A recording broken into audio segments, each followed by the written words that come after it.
எத்தனை விதமான சாம்பார் இப்ப வந்தாலும் எங்க அம்மா கையால நான் சின்ன வயசுல சாப்பிட்ட சிறுபருப்பு சாம்பார் இட்லியோட சாப்பிட அவ்வளவு சூப்பரா இருக்கும். எப்படி செய்யறதுன்னு பார்க்கலாமா?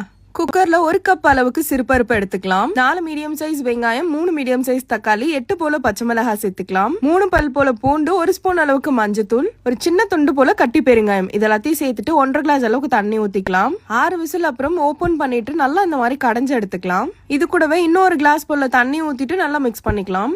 ஒரு பேன்ல 3 டேபிள் ஸ்பூன் எண்ணெய், 1/2 ஸ்பூன் அளவுக்கு கடுகு, இடிச்ச 4 பல் பூண்டு, 1/2 ஸ்பூன் அளவுக்கு சீரகம், 2 கொத்து கருவேப்பிலை, 1/4 ஸ்பூன் அளவுக்கு பெருங்காயம் எல்லாத்தையும் நல்லா இந்த மாதிரி வதக்கிட்டு இப்ப நம்ம சாம்பாரோட சேர்த்து ஊத்திக்கலாம். 1 ஸ்பூன் அளவுக்கு தனியாத்தூள், 1 ஸ்பூன் அளவுக்கு கல்லுப்பு நல்லா மிக்ஸ் பண்ணி விட்டுட்டு கை நிறைய கொத்தமல்லி சேர்த்துக்கலாம். குழம்பு நல்லா கொதிச்சு வந்ததும் ஆஃப் பண்ணீங்கன்னா ஒரு சூப்பரான சிறுபருப்பு சாம்பார் ரெடி. எங்க வீட்ல எல்லாம் குழந்தைக்கு ஃபர்ஸ்ட் இட்லி ஊட்ட ஸ்டார்ட் பண்ணும்போது பச்சை மிளகாய் கம்மியா போட்டு இந்த சாம்பார் வச்சுதான் பழகுவாங்க. நீங்களுமே கண்டிப்பா ட்ரை பண்ணுங்க. மறக்காம நம்ம பேஜ் ஃபாலோ பண்ணிக்கோங்க. பாய்.